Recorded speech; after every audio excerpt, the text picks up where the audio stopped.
우리 한 절씩 교독하겠습니다. 구하라 그리하면 너에게 주실 것이요 찾으라 그리하면 찾아낼 것이요 문을 두드리라 그리하면 너에게 열릴 것이니 구하는 이마다 받을 것이요 찾는 이는 찾아낼 것이요 두드리는 이는 너희 중에 누가 아들이 떡을 달라 하는데 돌을 주며 생선을 달라 하는 뱀 너희가 악한 자라도 좋은 것으로 자식에게 줄 알거든 하물며 하늘에 계신 너희 아버지께서 구하는 자에게 좋은 것으로 주시지 않겠느냐. 그러므로 무엇이든지 남에게 대접받고자 하는 대로 너희도 남을 대접하라. 이것이 율법이요 선지자 아니라. 아멘. 우리 옆 사람들과 우리 같이 한번 인사할까요? 당신을 보니 너무나 힘이 납니다. 우리 같이 한번 할까요? 당신을 보니 힘이 납니다.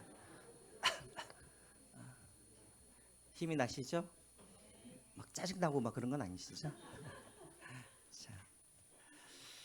자, 오늘 우리가 읽은 이 구절, 특별히 지난주에도 제가 말씀을 드렸지만 7장 12절 말씀이 오늘 우리가 읽은 말씀의 핵심이죠. 우리가 보통 이 7장 12절 말씀을 우리가 보통 뭐라고 그러냐면 신앙의 황금률이라고 우리가 부릅니다. 신앙의 황금률. 그러니까 무엇이든지 남에게 대접받고자 하는 대로 너희도 남을 대접하라. 이것이 바로 신앙의 황금률이라고 불러요. 황금률이라는 말이 무슨 말이냐면 황금판에 새길 정도로 그렇게 가치 있는 그런 말씀이라는 것입니다. 그래서 황금률 이제 이렇게 말을 하는데 언제부터 이 말이 그렇게 쓰여졌냐면 17세기 이후부터 그러니까 기독교 안에서 많은 이제 학자들과 많은 분들이 17세기 이후부터 7장 12절 이 말씀에 그런 진수를 깨달은 거예요. 그래서 이 7장 12절 말씀을 이제 그때부터 신앙의 황금률이라고 그렇게 부르게 되었습니다. 그럼 왜 이 구절이 그렇게 가치가 있는가? 그 이유가 있죠. 먼저 우리가 마태복음 22장을 보면 어떤 일이 있냐면 한 율법사가 예수님을 찾아와요. 그래서 율법사가 예수님께 찾아와서 뭐라고 그러냐면 예수님, 율법 중에 가장 큰 계명이 무엇입니까? 라고 예수님께 그렇게 물어보죠. 자, 그럴 때 예수님께서 마태복음 22장 33절에 보면은 37절에 보면은 예수님께서 뭐라 그러시냐면 너희는 마음을 다하고 목숨을 다하고 뜻을 다하여 주 너희 하나님을 사랑하라 라고 그렇게 말씀하시죠. 이것이 첫째 된 계명이다 라고 하면서 거기서 끝나는 것이 아니라 또 두 번째로 말씀하시죠. 둘째도 그와 같으니, 그와 같다란 말은 뭐냐면 첫째나 둘째나 똑같다라는 거예요. 무게가 내 이웃을 내 자신과 같이 사랑하라 하셨으니. 그러니까 율법사가 뭐라고 그러냐면 어떤 율법이 가장 큽니까 했더니 예수님께서 하나님을 사랑하고 내 이웃을 사랑해라, 이것이 큰 계명이다라고 말씀을 하세요. 그러면서 여기서 끝나는 것이 아니라 예수님께서 그 다음에 하신 말씀이 중요해요. 우리 22장 40절 말씀 한번 볼까요? 22장 40절 말씀 뒤에 나오죠. 이렇게 다 말씀을 하시고 뭐라고 그러시냐면 예수님께서 이 두 계명이, 다시 말하면 하나님을 사랑하고 이웃을 사랑하라, 이 두 계명이 온 율법과 선지자의 강령이니라 라고 이렇게 말을 해요. 여러분, 여기서 율법과 선지자는 뭘 의미하는 걸까요? 율법과 선지자, 율법은 모세오경을 말하는 거예요. 선지서는요, 그러니까 율법 외에, 그러니까 모세 외에 다른 이 성경을 이 선지서라고 그렇게 하는 거예요. 선지자라고 하는 거예요. 다시 말하면 율법과 선지자란 말은 무슨 말이냐면 구약 성경을 말하는 거예요. 구약 성경. 구약 성경의 강령이다. 강령이다라는 말이 무슨 말이냐면 핵심 말씀이라는 것이죠. 핵심. 그러니까 여러분, 우리가 성경을 줄이고 또 줄여서 딱 두 개로 이게 줄여보라 그러면 이 성경을 다 요약해 보면 딱 두 가지밖에 안 남아요. 하나님을 사랑해라, 이웃을 사랑해라. 또 그것을 갖다가 또 요약하면 사랑이에요, 사랑. 그러니까 성경의 가장 핵심이고 기둥인 건 뭐냐면 사랑입니다, 사랑. 자, 그런데 왜 제가 오늘 이 말씀을 드리냐면, 그러면 우리가 어떻게 하나님을 사랑합니까? 어떻게 이웃을 사랑하는 것이 정말 사랑하는 것입니까? 여러분, 어떻게 하나님을 사랑하고 어떻게 이웃을 우리가 사랑해야 돼요? 그 방법을 잘 모르잖아요, 그렇죠? 물론 우리가 이제 10계명을 보면은 하나님의 사랑과 이웃 사랑에 대한 방법에 대해서 나오지만, 그러나 우리가 어떤 원리로 하나님을 사랑하고 이웃을 사랑해야 되는지 우리가 잘 모르잖아요. 그런데 바로 그 어떻게라는 이것에 대한 해답이 어디에 나와 있냐면 오늘 우리가 읽은 이 본문에 나와 있는 거예요. 12절을 다시 한번 우리가 읽어보겠습니다. 12절 같이 읽어볼까요? 시작. 그러므로 무엇이든지 남에게 대접을 받고자 하는 대로 너희도 남을 대접하라. 이것이 율법이여 선지자니라. 자세히 보세요. 제일 뒤에 뭐라고 나왔어요? 이것이 율법이요 선지자니라. 똑같은 말이 나오죠. 22장에 나와 있던 율법과 선지자의 강령이라 하는 이 말씀이 7장 12절의 뒤에 똑같이 나와요. 율법이요 선지자니라. 무슨 말이에요? 이것이 바로 성경이라는 거예요. 뭐가 성경입니까? 그랬더니 예수님께서 뭐라고 하시냐면 이게 성경인데, 성경은 뭐냐면 무엇이든지 남에게 대접을 받고자 하는 대로 너희가 남을 대접하라. 이것이 성경이라는 거예요. 다시 말하면 아까 그 22장과 7장 말씀을 이제 합쳐보면 우리가 어떻게 하나님을 사랑합니까? 그리고 우리가 어떻게 이웃을 사랑합니까? 그 대답은 뭐냐면 이거예요. 너희가 하나님을 사랑하고 싶으면 하나님께 너희들이 대접받고 싶은 대로 너희가 하나님을 대접하라는 거예요. 우리가 어떻게 이웃을 사랑해야 됩니까? 이웃에게 대접을 받고자 하는 그대로 네가 이웃에게 대접을 해주면 된다라는 거예요. 이것이 바로 그 사랑의 원리예요, 원리. 그래서 여러분, 우리가 내가 어떻게 하면 하나님을 내가 사랑해야 되지? 다른 거 없어요. 여러분들이 하나님께 대접받고 싶은 그대로 여러분들이 하나님을 그렇게 대접해 주시면 되는 거예요. 이 목사님, 우리 하나님은 그런 하나님이 아니에요. 우리 하나님은 우리가 대접을 안 해줘도 하나님은 사랑이 풍성하신 하나님이기 때문에 우리에게 사랑도 주시고 은혜도 주시고 복을 주시는 하나님이세요. 맞아요, 틀려요? 맞아요? 그래요?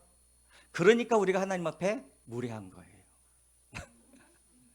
여러분, 우리도 보세요. 우리 가까이에 저도 그랬던 것 같아요. 우리 부모님은 항상 내가 자녀니까 내가 아무리 내가 이렇게 무례하게 해도 우리 부모님은 항상 나를 용서하고 사랑을 준다라고 저는 늘 생각을 했었던 것 같아요. 그래서 여러분, 우리도 보면은 다른 사람들한테는 우리가 무례하지 않는데 항상 누구에게 가장 무례해요? 남편이나 아내나 가족들에게 가장 무례를 하죠. 왜? 그 사람들은 나를 이해해 줄 것 같으니까. 그렇죠? 근데 우리가 하나님을 대할 때도 그런 때가 있단 말이에요. 하나님은 사랑이 풍성하신 하나님이니까 하나님은 무조건 우리를 용서해 주시니까 우리는 하나님을 어떻게 대하든지 하나님은 무조건 나에게 은혜도 베풀어 주시고 복도 주시고 무조건 용서해 주시는 분이야. 그러다 보니까 우리가 어떻게 살아가냐면 하나님을 우리가 너무 무례하게 대할 때가 너무나 많이 있다라는 거예요. 근데 여러분, 성경을 한번 찾아보세요. 너희가 무시를 해도, 하나님을 무시해도, 너희가 하나님을 존중하지 않아도, 너희들이 하나님을 사랑하지 않아도 하나님은 너희들에게 복 주시고 은혜 주실 것이다. 이런 말씀이 성경에 있습니까? 없어요. 그래서 여러분, 우리도 이것을 잘 알아야 돼요. 성경에 우리가 한 두어 가지만 우리가 한번 찾아볼게요. 먼저 사무엘상 2장 30절 말씀입니다. 사무엘상 2장 30절 말씀 같이 한번 읽어볼까요? 시작. 나를 존중히 여기는 자를 내가 존중히 여기고 나를 멸시하는 자를 내가 경멸하리라. 오히려 성경에서는 이런 말씀이 있어요. 너희가 나를 존중하면 나도 너희들을 존중해 줄 거야. 그러나 너희들이 나를 멸시하면 나도 너희들 경멸하겠다라고 말씀하세요. 목사님, 이것은 구약이니까 그렇죠. 신약에는 이런 말씀이 없을까요? 신약도 우리가 한번 찾아볼까요? 마태복음 10장 32절과 33절 말씀 같이 읽겠습니다. 시작. 누구든지 사람 앞에서 나를 시인하면 나도 하늘에 계신 내 아버지 앞에서 그를 시인할 것이요. 그 뒤에 33절. 누구든지 사람 앞에서 나를 부인하면 나도 하늘의 아버지 앞에서 그를 부인하리라. 하나님은 무조건 너희들이 나를 무시하든 너희들이 나를 경멸하든 상관없이 내가 너희들을 사랑하겠다 이렇게 말씀하지 아니하세요. 너희들이 나를 존중하면 나도 너희를 존중하고, 너희가 나를 시인하면 나도 너희를 시인하고, 너희가 만일 나를 부인하게 되어지면 나도 너희들을 부인하겠다라고 그렇게 말씀하고 있는 거예요. 그래서 여러분, 우리가 하나님을 사랑할 때 이렇게 사랑해야 돼요. 우리가 하나님 앞에 대접을 받고 싶으면 그 대접받고 싶은 그 마음으로 우리가 하나님을 대접해 드려야 되는 거예요. 정말 내가 하나님께 내가 용서함 받기를 원한다 한다면, 내가 사랑받기를 원한다 한다면 나도 그렇게 하나님께 대접을 해 드려야 된다는 거예요. 그런데 여기서 이제 의문이 한번 생기죠. 목사님, 나도 그렇게 하나님을 대접해 주고 싶은데 그럼 어떻게 하나님을 대접해 주는 것이 어떤 거예요? 하나님을 대접해 주는 게. 자, 여러분, 어떻게 하나님을 대접해 줘야 됩니까? 이번 주에 어떻게 하나님을 대접해 주셨어요? 하나님께 물 한 잔 이게 떠드렸어요? 잘못했어요? 하나님 앞에 밥 한 그릇이라도 여러분들이 대접해 드렸어요? 이번 주에 막 이렇게 김장도 많이 하시던데 하나님 앞에 이렇게 김장이라도 한번 이렇게 해 드렸습니까? 여러분, 어떻게 하나님께 대접을 해 드렸어요? 그러니까 대체 하나님께 대접을 해 드린다는 게 무슨 말이에요, 그러면? 그럼 먼저 우리가 하나님께 어떻게 대접을 해 드려야 되는가를 알아보기 전에 먼저 첫째는 우리가 어떻게 이웃을 대접해야 되는지 우리가 먼저 한번 알아봤으면 좋겠습니다. 이걸 먼저 알아야 하나님을 대접하는 방법에 대해서 우리가 알게 되는 것이죠. 자, 여러분, 우리는 어떻게 이웃에게 대접을 해야 되는가? 오늘 본문에 나와 있죠. 12절. 어떻게 대접을 하라고요? 이웃을 어떻게 사랑하라고요? 내가 대접받고 싶은 그대로 다른 사람들을 대접해주면 되는 거예요. 그래서 지난주에 여러분들과 말씀을 나눴잖아요. 지난주에 비판에 대해서 우리가 이야기를 나눴죠. 지난주에도 똑같은 말씀이었어요. 너희들이 비판하지 말라, 이거 아니에요. 여러분, 당연히 우리 교회 안에는 우리는 한 공동체로 우리가 하나님께서 묶어주셨기 때문에 우리는 서로에게 우리는 책임감을 가져야 되는 거예요. 어떤 성도가 잘못된 길로 갔는데 어차피 신앙은 각자 하는 거야 하면서 내버려두면 그것은 교회가 아닌 거예요. 누군가가 잘못된 길로 가면 우리가 조언도 하고 비판도 하면서 그 사람으로 하여금 옳은 길로 가도록 해줘야 되는 거예요. 그러나 비판을 할 때 원리가 있어요. 어떤 원리가 있냐면 12절 말씀, 이것이 원리예요. 내가 누구에게 비판을 받았을 때 이 정도 비판이면 괜찮아 할 정도로 다른 사람들에게 그렇게 비판을 하라는 거예요. 그렇지 않으면 도가 넘어가는 거예요. 12절 말씀을 적용하는 거예요. 근데 비판뿐만 아니라 우리가 어떤 사람들에게 사랑을 기대하고 용서를 기대할 때도 똑같은 원리라는 거예요.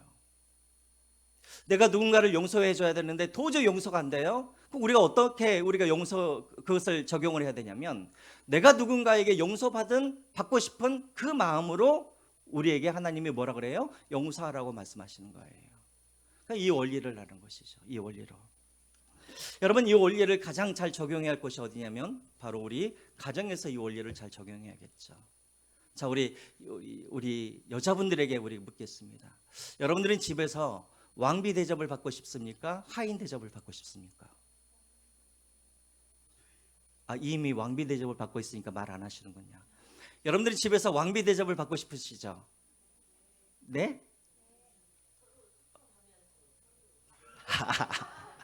제가 묻는 것만 말씀하세요. 여러분들 다 우리는 집에서 왕비 대접을 받고 싶어 하잖아요. 그러면 우리가 남편을 무슨 대접을 해줘야 되는 거예요? 왕자요? 왕자, 공주 되고 싶으세요? 왕 대접을 해줘야 되잖아요. 그렇죠? 우리가 남편을 왕 대접을 해줘야 남편이 나를 왕비 대접을 해줄 거 아니에요. 그러면 우리가 어떻게 해야 되겠습니까? 내가 왕비 대접을 받고 싶으면 내가 먼저 뭘 하면 되는 거예요? 남편을 왕 대접을 하면 되는 거예요. 또 우리 남편들도 마찬가지예요. 왜 내 아내가 나를 무시하는가 그러지 마시고 정말 내가 집안에서 왕 대접을 받고 싶으면 내 아내를 무슨 대접하면 되는 거예요? 왕비 대접해 주면 되는 거예요. 그러니까 내가 먼저 그렇게 왕비 대접을 해줘야 되죠. 우리 자녀들도 마찬가지예요. 내가 정말 우리 집에서 저 왕자 취급을 받고 싶으면 먼저 부모님들을 뭘 대접을 해줘야 돼요? 왕같이 여러분들이 대접을 해줘야 되죠. 그래야 왕자 대접을 받는 것 아니겠습니까? 그렇게 적용을 하라는 거예요. 자, 그런데 여러분, 이게 쉬워요, 어려워요? 네? 쉬워요, 어려워요? 내가 받고 싶은 그만큼을 누구에게 그렇게 해준다라는 게 쉬운 일이 아니에요. 왜냐하면 우리가 살아가고 있는 이 세상은 그런 세상이 아니기 때문에 그래요. 여러분, 우리가 살고 있는 세상은 어떤 세상이냐면 내가 받고 싶은 대로, 내가 대접받고 싶은 대로 대접을 해주는 세상이 아니라 우리가 사는 세상은 어떤 세상이냐면 내가 이미 받은 대로 되돌려 주는 세상이기 때문에 그러는 거예요. 그러니까 여러분 한번 생각을 해보세요. 여러분 이제 요즘에 막 축의금 많이 내시잖아요. 요즘 보니까 축의금 때문에 막 이렇게 막 사람들 관계가 깨어지고 막 그러는데, 여러분들은 축의금을 내실 때 여러분들은 기준이 뭐예요? 좀 어설프다 5만 원, 친하다 10만 원, 이런 기준입니까? 근데 그 이전에 기준이 하나가 있죠. 뭐예요? 내가 축의금을 낼 때 먼저 내가 떠들어 보는 게 있죠. 옛날 방명록을 한번 보죠. 이 사람이 과거에 얼마나 내 자녀가 결혼했을 때 얼마 냈는지, 이게 기준이잖아요. 그렇죠? 우리가 누군가를 대접을 할 때 우리는 항상 뭘 생각하냐면, 그럼 저 사람은 나를 어떻게 대접했는지를 먼저 생각하고 그 다음에 우리가 다른 사람을 대접을 하잖아요. 축의금을 낼 때도 마찬가지잖아요. 저 사람이 5만 원 냈으면 저 사람이 5만 원 냈으면 권사님 같으면 20만 원 내겠어요? 세월이 흘렀으면? 아니 엊그제 이래요. 엊그제 5만 원 냈어. 그럼 나는 20만 원 낼 수 있어요? 못 내죠. 그 사람 5만 원 냈으면 당연히 5만 원 주는 게 이게 세상에 원리잖아요. 그렇죠? 그러니까 지금 예수님께서 말씀하시는 거랑 지금 우리가 살고 있는 이 세상이랑은 달라요. 우리가 살고 있는 이 세상은 내가 받은 만큼 돌려주는 거예요. 그런데 예수님께서는 우리에게 뭘 요구하시냐면, 네가 받고 싶은 만큼 주라는 거예요. 그 차이를 아시겠어요, 여러분? 졸리는데 차이를 아셔야 돼요. 우리가 사는 세상은 받은 만큼 돌려줘요. 3만 원 받았으면 3만 원 돌려줘요. 그런데 예수님은 뭐라 그러냐면, 너가 20만 원 받고 싶어? 그러면 20만 원을 주라는 거예요, 그 사람에게. 차이를 아시겠죠? 돈 이야기를 하니까는 차이를 아시겠죠? 자, 그런 거예요. 이렇게 살아가는 것이 여러분 쉽지가 않아요. 나는 내가 받은 만큼 내가 돌려주고 싶지, 내가 받고 싶은 만큼 누구에게 그렇게 대접하는 게 쉬운 일이 아니란 말이에요. 근데 여러분, 더 이 말씀을 순종하기 어려운 것이 있어요. 그게 뭐냐면 12절을 다시 한번 보세요. 12절. 12절 다시 한번 볼까요? 그러므로 무엇이든지 남에게 대접을 받고자 하는 대로 너희도 남을 대접하라. 이것이 율법이요 선지자이니라. 자, 여러분 여기서 잘 보시면 뭐가 하나 빠져 있어요. 뭐가 빠져 있어요? 이게 빠져 있으니까 우리가 이 말씀에 순종하는 것이 힘들다라는 거예요. 뭐가 빠져 있어요? 사랑?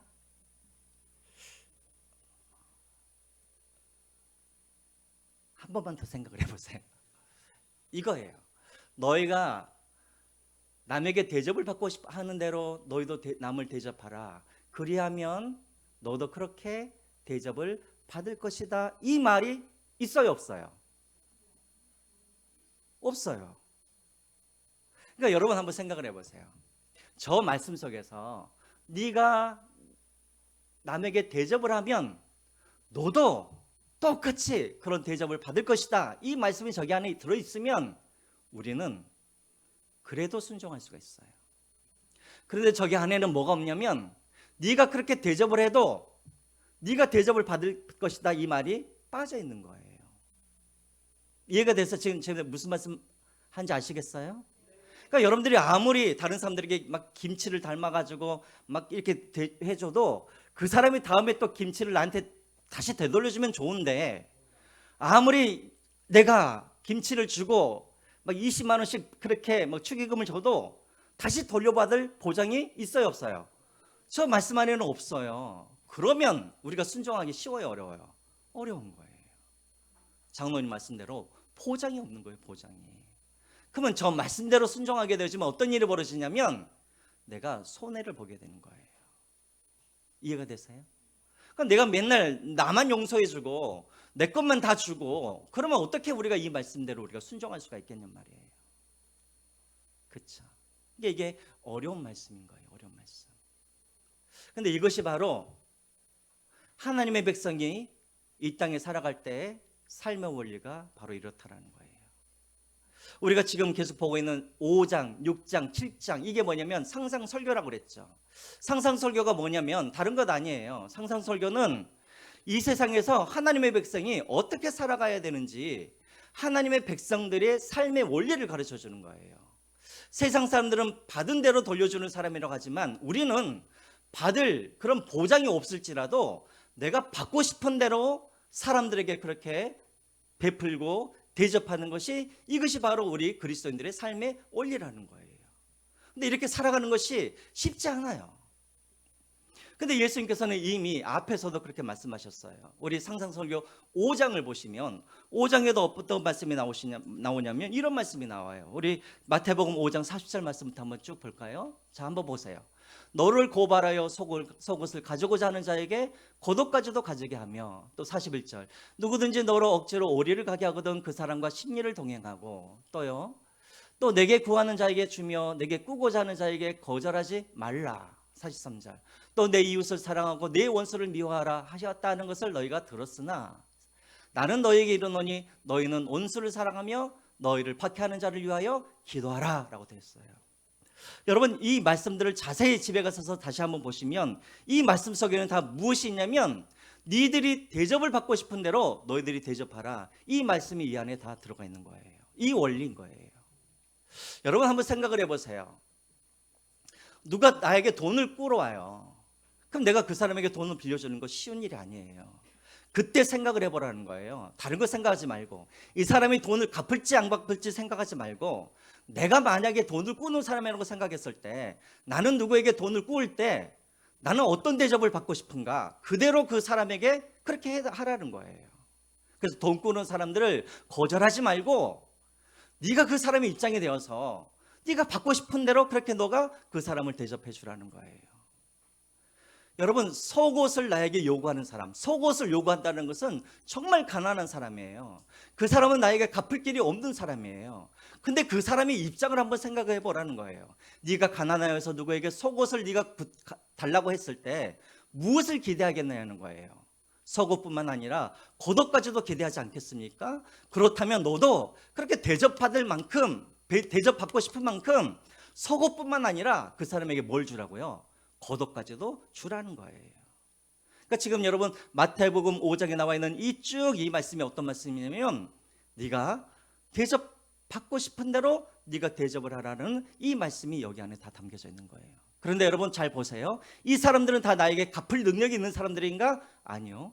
갚을 능력이 없는 사람들이에요. 그럼에도 불구하고 그들을 대접해 주라는 거예요. 왜 그러는가? 왜 우리가 이렇게 해야 되는가? 그 다음 45절 말씀이 핵심인 거예요.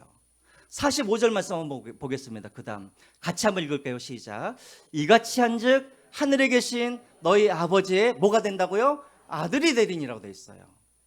너희들이 이렇게 다시 돌려받을 보장이 없지만 그럼에도 불구하고 너희들이 대접받고 싶은 그대로 너희들이 대접을 하면 하늘에 계신 너희 아버지께서 너희들을 뭐라고 부르냐면 그때서야 너가 나의 아들이다라고 그렇게 말씀하신다라는 거예요. 이해가 되세요?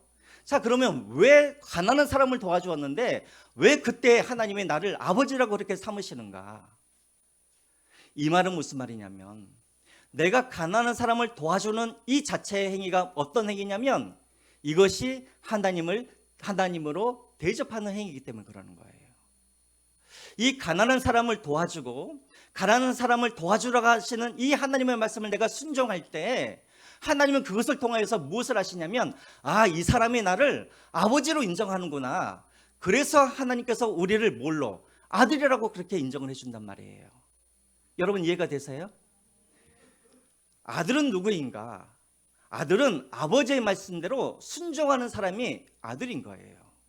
누가 아들이냐면 아버지가 기뻐하시는 그 일을 하는 사람이 아들인 거예요.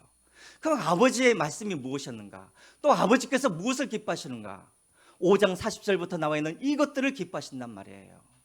속옷을 달라는 자들에게 고독까지도 주고, 돈을 꾸어 달라는 자들에게 돈을 꾸어주고, 오리를 가져가는 자들에게 심리까지 가지고, 내 원수까지도 사랑하는 것이 이것이 아버지의 기뻐하시는 뜻이고, 이것이 바로 아버지께 하는 일처럼 아버지가 그것을 여기신다라는 거예요.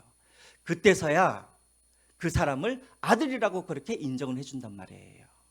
자, 이해가 되십니까? 그래서 여러분, 하나님을 우리가 어떻게 대접해야 되는가 처음에 우리가 말씀을 드렸죠. 어떻게 하나님을 대접하는가? 딴 것 아니에요. 내 이웃을 내가 대접받고 싶은 대로 내가 내 이웃을 대접해주면, 특별히 나에게 다시 되돌려줄 그런 보장이 없음에도 불구하고 내가 그 가난한 사람에게 내가 베풀면 그것이 바로 내 이웃에게만 베푸는 것이 아니라 누구에게도 베푸는 거예요. 하나님께도 베푸는 거예요. 그래서 하나님을 어떻게 대접해야 되는가? 하나님께 직접 대접할 곳 없어요. 우리가 어떻게 하나님을 대접을 해요? 이웃에게 대접하는 것이 하나님께 대접하는 거예요. 이 목사님, 이것은 좀 무리한 해석이 아닙니까? 아니죠. 마태복음 25장에 이 똑같은 말씀이 나와 있잖아요. 그렇죠? 마태복음 25장에 보면 양과 염소의 무리들이 이 왕 앞으로 나아갈 때 양은 어디에다가? 오른쪽에, 염소는 왼쪽에다 두고 그 왕이 이제 심판을 하잖아요. 왕이 심판을 하면서 오른편에 있는 양떼 무리들에게, 그 의인들에게 뭐라고 그러냐면, 뭐라고 그래요? 너희들이 내가 목말랐을 때 내가 물을 주었고, 또 내가 나그네 되었을 때 나를 대접하였고, 내가 헐벗었을 때 너희가 나에게 옷을 주었고, 또 내가 감옥에 있었을 때 너희들이 나를 찾아봐 주었고. 계속해서 이렇게 이 의인들에게 그렇게 말을 하죠. 자, 그랬더니 이 의인들이 뭐라 그럽니까? 왕이시여, 우리가 언제 우리가 왕에게 그렇게 대접을 해드렸습니까? 라고 했을 때 왕이 뭐라고 말을 합니까? 25장 40절 말씀 한번 보겠습니다. 25장 40절 말씀 우리 같이 한번 읽을게요. 시작. 임금이 대답하여 이르시되 내가 진실로 너희에게 이르노니 너희가 여기 내 형제 중에 지극히 작은 자 하나에게 한 것이 곧 내게 한 것이니라. 똑같은 말씀이죠, 여러분. 그러니까 가난한 자 한 사람에게 하는 것이 곧 나에게 하는 거라는 거예요. 그러니까 우리가 어떻게 하나님을 사랑해야 됩니까? 하나님께 받고 싶은 대로 우리가 하나님께 대접을 하면 돼요. 그럼 우리가 어떻게 하나님을 대접해 줍니까? 가난한 자, 나에게 다시 돌려줄 수 없는 그런 가난한 자들에게 내가 대접을 하면 그것이 곧 하나님께 대접하는 거라는 거예요. 자, 이제 저를 보세요. 그럼 목사님, 우리는 맨날 대접만 하면 살면 됩니까? 우리도 좀 뭘 좀 받아야 되잖아요. 그렇죠? 맨날 우리는 손해보면서, 맨날 우리는 베풀면서, 우리는 어떻게 살아갑니까? 잠언 19장 17절 말씀에 이게 나와 있죠. 우리 같이 한번 읽겠습니다. 시작. 가난한 자를 불쌍히 여기는 것은 여호와께 구워드리는 것이니 그의 선행을 그에게 누가 갚아주신다고요? 내가 가난한 자를 도와주면 그 가난한 자가 나를 갚아주는 것이 아니라 누가 갚아줘요? 하나님이 나를 갚아주신다는 거예요. 자, 그럼 여러분들에게 물어볼게요. 여러분들이 가난한 사람들에게 그렇게 도와주었더니 하나님께서 여러분들을 갚아주셨어요? 그런 경험이 없으세요? 그러니까 어려운 거예요. 한 번도 하나님이 여러분들에게 도와준 적 없어요? 그래서 우리가 이렇게 살아가려고 그러면 쉽지 않기 때문에, 불가능하기 때문에 하나님께서 오늘 이 12절 말씀 전에 하신 말씀이 있어요. 그게 뭐예요? 7절 말씀부터 한번 보세요. 7절 말씀부터. 자, 시작. 구하라 그러면 너에게 주실 것이요, 찾으라 그리하면 찾아낼 것이요, 문을 두드리라 그리하면 너에게 열릴 것이니. 8절. 구하는 이마다 받을 것이요, 찾는 이는 찾아낼 것이요, 두드리는 이에게는 열릴 것이니. 9절. 너희 중에 누가 아들이 떡을 달라 하면 돌을 주며 생선을 달라 하는데 뱀을 줄 사람이 있겠느냐. 11절. 너희가 악한 자라도 좋은 것으로 자식에게 줄 알거든 하물며 하늘에 계신 너희 아버지께서 구하는 자에게 좋은 것으로 주시지 않겠느냐. 여러분, 상상설교에 나와 있는 이 말씀들을 우리가 순종하기 힘들어요. 순종하면 항상 우리가 손해만 보거든요. 맨날 구워줘야 되고, 맨날 용서해줘야 되고, 맨날 내 것을 다 주어야 되는데 어떻게 이 말씀대로 우리가 이렇게 순종할 수가 있겠습니까? 그런데 하나님께서 뭐라 그래요? 내게 구하라는 거예요. 내게 구하면 그 사람들이 너에게 주지 않을지라도 내가 너에게 주겠다라는 거예요. 네가 손해본 만큼, 또 네가 준 만큼, 네가 나한테 구하면 내가 모든 것을 내가 너에게 줄 테니까 걱정하지 말고 나에게 구하라는 거예요. 왜냐하면 너희들은 나의 뭐기 때문에? 아들이기 때문에. 아들이 아닌 사람들을 하나님께서 그들의 기도를 들으시고 응답하시는 하나님이 아니세요. 누구의 기도만 들으시냐면 아들의 기도만 들으세요. 그리고 아들에게만 주시는 하나님이세요.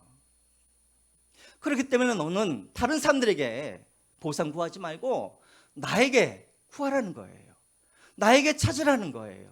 나에게 문을 두드리라는 거예요. 그럼 내가 너에게 모든 것을 다 줄 테니까 그것을 가지고 가난한 사람들을 도우라는 거예요. 이해가 되시죠?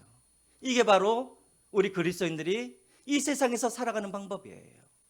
우리는 다른 사람들에게 보상을 받아서 살아가는 사람들이 아니라 보상은 하나님께 보상을 받는 것이고, 우리는 하나님께 받은 그 보상을 가지고 우리는 뭘 해야 되냐면 하나님을 대접하는 것이 아니라 이웃을 대접함으로 하나님을 대접해 주는 거예요. 하나님을 대접하면 하나님은 우리를 아들로 여기시고 아들에게 필요한 모든 것을 하나님이 우리에게 주신다는 거예요. 이해가 되시죠? 우리는 아들이기 때문에 우리는 하나님 앞에 우리는 염치 없이 우리는 구해도 되는 거예요. 우리 김기수 집사님, 우리 애들이 집사님한테 아빠 1,000원만 줘, 아빠 2,000원만 줘, 그럴 때 야, 너네들 참 염치도 없다 이러신 적 있으세요? 있으세요?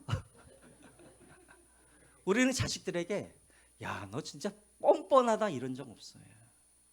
왜냐하면 자녀이기 때문에 그래요. 그런데 내 자식도 아닌 사람이 하웅이가 김기수 집사님한테 집사님 한 10만 원만 주세요. 줬어. 또 그 다음 날 집사님 한 5만 원만 주세요. 또 줬어요. 또 그 다음 날 하웅이가 집사님 한 2만 원만 주세요. 막 주다가 계속 주시겠어요? 야, 진짜 너 하웅이 너 뻔뻔하네 그러겠죠.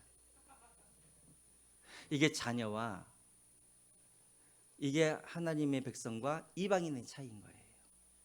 이해가 되시죠? 저번 주에 강사 목사님이 오셨잖아요. 그래서 저 위에서 같이 이야기를 하는데 그 박현신 목사님 지금 이제 교수가 됐는데 2006년에 5년에 이제 4년에 만났죠. 미국 텍사스에서 이제 같은 학교에서 같이 공부를 했는데 저는 그나마 부자였던 것 같아요. 왜냐하면 저는 기숙사에 살았거든요. 그 친구는 돈 한 푼도 없었어요.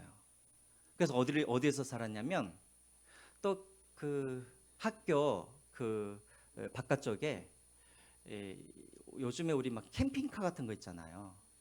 그러니까 트레일러로 된 거예요. 트레일러로 된 그런 것을 한 50개 이상 그렇게 학교에서 마련해 놨어요. 그러니까 이거 누가 사냐면 거기도 학생들이 사는 거예요. 근데 학생들이 얼마에 사냐면 거의 반값 이하로 살아요. 그 친구가 그런데 거기서 살았어요. 그러니까 여러분 텍사스가 얼마나 더워요. 근데 이렇게 이 컨테이너 안에서 그렇게 살면 정말 힘들죠. 물론 에어컨이 있음에도 불구하고 돈 한 푼도 없이 왔어요. 그러니까 지난주에 사모님 보셨는지 알겠지만 사모님은 새벽에 나가서 도넛 가게에서 일을 하고 목사님은 수업 끝나면은 수업 끝난 다음에 청소하면서 일을 하고 너무나 돈이 없이 온 거예요. 그랬더니 옆에 그분도 컨테이너에서 사시는 목사님이신데 지금 인천에서 사역하시는 분이에요. 하도 지지리도 없고 궁상을 떠니까 그 목사님이 뭐라 그러냐면 야, 이러면 유학 오지 말았어야 되는 거 아니야? 하면서 뭐라 그랬냐면 참 염치도 없네 그런 말을 했어요. 그러니까 농담으로 그렇게 한 거예요. 근데 그 목사님은 염치도 없네 그 말이 이렇게 비수처럼 마음에 꽂힌 거예요. 그러니까 지금 이제 교수가 되었으니까. 그래서 얼마 전에 그 목사님을 만났대요. 나 염치 없는 목사님 왔어요. 그래. 근데 이제 왜 이야기를 하냐면 목사님이 이제 성경 설교를 이제 준비하다가 간청하다라는 이 이제 말씀을 준비하다가 헬라어를 찾아봤더니 간청하다라는 의미에 뭐가 있냐면 염치 없다, 뻔뻔하다 이런 의미가 거기에 담겨 있다는 것을 발견하게 된 거예요. 그래 여러분 간청하다, 구하다 이 말에는 어떤 의미가 담겨 있냐면 뻔뻔한 거예요. 염치 없다예요. 여러분, 우리 자녀들은 부모 앞에서 염치가 없어도 되는 거예요. 뻔뻔하지 않아도 돼요. 뻔뻔해도 되는 거예요. 왜냐하면 아들이니까, 딸이니까. 그래서 여러분, 염치 없는 우리가 하나님께 구하는 거예요. 그러면 하나님께서 그 염치 없는 아들에게 하나님은 계속해서 베풀어 주시고, 염치 없는 우리는 이것을 받아가지고 어떻게 해야 되겠습니까? 나에게 다시 되돌려 줄 수 없는 사람들에게 베푸는 것이, 바로 이것이 이 세상에서 살아가는 하나님의 백성의 삶의 원리라는 거예요. 이게 여러분 사랑이에요. 어떻게 하나님을 사랑하고 이웃을 사랑하는가? 이렇게 사랑하시면 된다는 거예요. 그래서 7장 12절이 신앙의 황금률이라는 거예요. 여러분, 참 다른 사람들을 용서하기 힘들죠. 또 다른 사람들을 사랑하기 힘들죠. 또 다른 사람들에게 베푸는 것이 쉽지 않아요. 나에게 베풀어 주면 나도 그 사람에게 베풀어 주는 것, 그것은 쉽죠. 나에게 이미 10만 원을 줬으니까 나도 10만 원 주는 것은 쉬워요. 그런데 그 사람이 나에게 다시 되돌려 줄 줄 확신이 없는데 내가 받고 싶은 만큼 그 사람을 사랑하기는 어려운 거예요.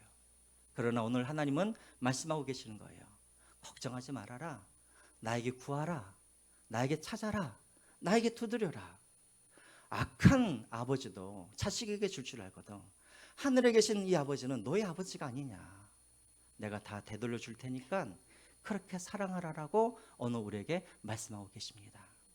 이렇게 사랑하시기를 주님의 이름으로 축원드립니다. 우리 찬양하시면서 이 준비하신 내용을 하나만 벌려드리겠습니다.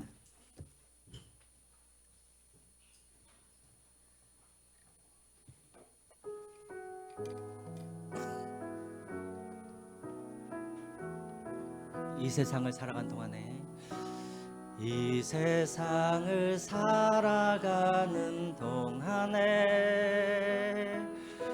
나의 힘을 의지할 수 없으니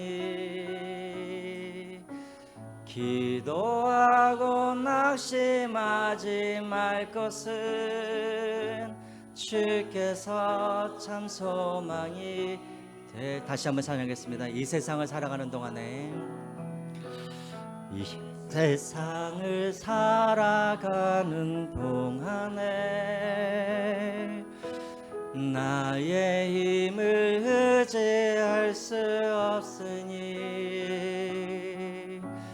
기도하고 낙심하지 말 것은 주께서 참 소망이 되심이라. 하나님의 꿈이 나의 비전이 되고 예수님의 성품이 나의 인격이 되고 성령님의 권능이 나의 능력이 되길 원하고 바라고 기도합니다. 계속해서 주의 길을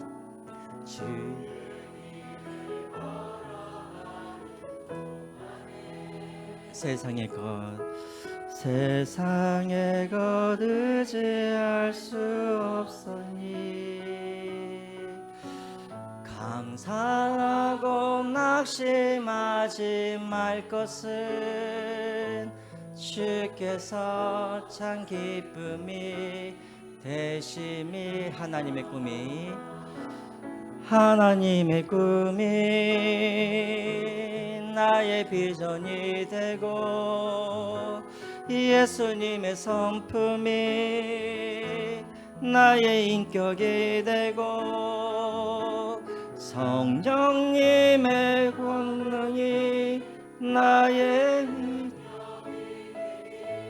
원하고 바라고 기도합니다.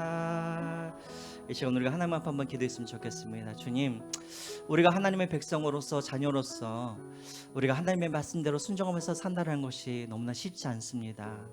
늘 손해 보는 것 같고 늘 나만 주는 것 같고 그렇지만 이 시간 우리가 하나님의 말씀을 우리가 기억하면서 우리가 결단하는 그런 시간이 되었으면 좋겠습니다. 하나님이 갚아주십니다. 그럼 우리가 먼저 무엇을 해야겠습니까? 기도하고 구하고 찾으면 하나님께서 우리에게 대신 우리에게 보상해 주신다고 약속하셨습니다. 이 시간 우리가 하나님 앞에 하나님, 내가 이웃들을 사랑하게 하여 주시고 혹 내가 다시 돌려받을 그런 보장이 없을지라도 그런 하나님이 사랑하라 하시는 그 사람들을 내가 사랑하고 내가 먼저 용서하고 그것을 통하여서 또 하나님을 대접하고 또 하나님께 공급을 받고 하나님 이런 그런 신앙의 황금률을 내가 하나님 원리들을 내 삶 속에서 적용하면서 그렇게 살아갈 수 있도록 도와주시옵소서. 우리가 이 시간 이렇게 우리가 하나님 앞에 한번 기도했으면 좋겠습니다. 두 번째로는 이제 11월 달 12월 이제 2달 남았는데요, 우리가 하나님 앞에 한번 기도했으면 좋겠습니다. 주님, 이 11월과 12월 하나님 우리가 그동안 기도로 심었던 것들 또 땀 흘려 수고했던 것들 이제 결실을 맺는 그런 2달의 시간이 되게 하여 주시옵소서. 특별히 감사가 풍성한 그런 남은 그런 시간들이 되게 하여 주시고 좀 하나님께 감사할 수 있는 그런 시간이 되게 해달라고, 특별히 지금까지 기도하였던 그 기도들이 응답받는 그런 남은 2달이 되게 해달라고 우리 하나님 앞에 우리가 이 시간 간절히 또 하나님 앞에 기도하며 나아가겠습니다. 기도하겠습니다. 살아계신 하나님 아버지, 정말로 감사드립니다. 하나님 아버지, 오늘 우리가 신앙의 황금률이라는 하나님 그 말씀의 구절을 우리가 가지고 우리가 하나님의 전도 말씀을 드렸습니다. 그렇습니다. 주님, 우리가 어떻게 하나님을 대접할 수 있겠습니까? 또 우리가 어떻게 이웃을 사랑해야겠습니까? 하나님 아버지, 오늘 또 말씀을 통하여서 하나님 아버지, 우리가 그런 아버지 정말 주님, 그런 아버지는 원리들을 주님 아버지는 알게 하여 주시면 정말 감사드립니다. 오 하나님 아버지, 무엇이든지 남에게 대접받고자 하는 대로 또 우리가 하나님 남을 대접하기를 원합니다. 혹 그 사람들이 나를 대접하지 아니하고 보장해 주지 아니할지라도 하나님, 이것이 주님의 자녀의 하나님 아버지는 의무이기에 또 주님의 아버지는 명령이기에 하나님 아버지, 우리가 주님의 자녀이기에 하나님 아버지 순종함으로 그렇게 나아갈 수 있도록 도와주시고, 하나님 아버지는 그러나 우리는 또한 하나님 아버지 주님께 구하고 찾고 두드림으로 하나님 아버지 정 주님께 하나님 아버지는 보상을 받게 하시고 주님께서 주신 아버지 그런 풍성한 자원들로 하나님 아버지 정말 주님 내 이웃들을 사랑할 수 있는 그런 주의 자녀들이 되게 하여 주시옵소서. 살아계신 하나님 아버지, 특별히 이제 11월 이제 처음 시작하는 이 주일에 하나님 아버지 정말 주님께 아버지는 은혜를 구합니다. 하나님 아버지, 지난 10개월 동안 우리가 심었던 그런 기도들, 땀들, 수고들 하나님 헛되이 되지 않도록 도와주시고 결실이 있는 그런 시간 11월과 12월이 되게 하시고 감사가 풍성한 그런 시간들이 될 수 있도록 주님께서 은혜를 베풀어 주시옵소서. 주님 함께하여 주시옵소서. 오 주님 도와주시옵소서. 하나님, 우리가 몇 주 동안 우리가 마태복음에 나와 있는 이 상상 설교를 들으면서 과연 나는 그렇게 살아갈 수 있을까, 우리는 그렇게 우리 스스로에게 우리가 의문을 가질 때가 있었음을 고백합니다. 하나님, 그러나 오늘 우리에게 그 원리를 가르쳐 주심을 참으로 감사드립니다. 하나님, 나는 가진 것이 없지만 그러나 주님, 나의 아버지 되신 하나님은 그런 풍성한 것들을 갖고 계시는 분이 아니십니까? 하나님, 구하라, 찾으라, 두드리라. 그러면 내가 너희들에게 줄 것이고 너희들이 찾아낼 것이고 그 문이 열릴 것이라고 말씀하셨는데, 하나님, 다시 한번 우리가 이 시간 결단하기를 원합니다. 우리가 하나님께 구하여 이 받은 것들을 하나님 또한 나의 이웃들에게 우리가 나눠줄 수 있는 그런 넉넉한 마음을 갖는 그런 저희가 되게 하여 주시옵소서. 하나님, 어떻게 주님께 대접할 수가 있겠습니까? 우리가 다른 이웃들을 대접함으로 하나님을 대접하는 것이 아니겠습니까?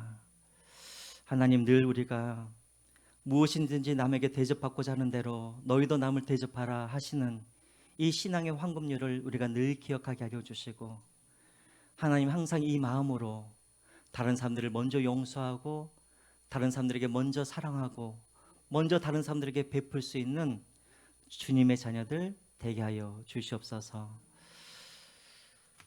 하나님, 특별히 11월 이제 시작이 되었습니다. 이제 남은 2개월 동안 주님께서 함께하여 주셔서 지난 10개월 동안 우리가 심었던 그런 기도들, 또 우리가 흘렸던 그런 땀들, 수고들, 하나님 결실이 있는 그런 남은 2달이 되게 하여 주시고, 하나님 감사와 찬양이 풍성한 그런 시간들이 되게 하여 주시옵소서.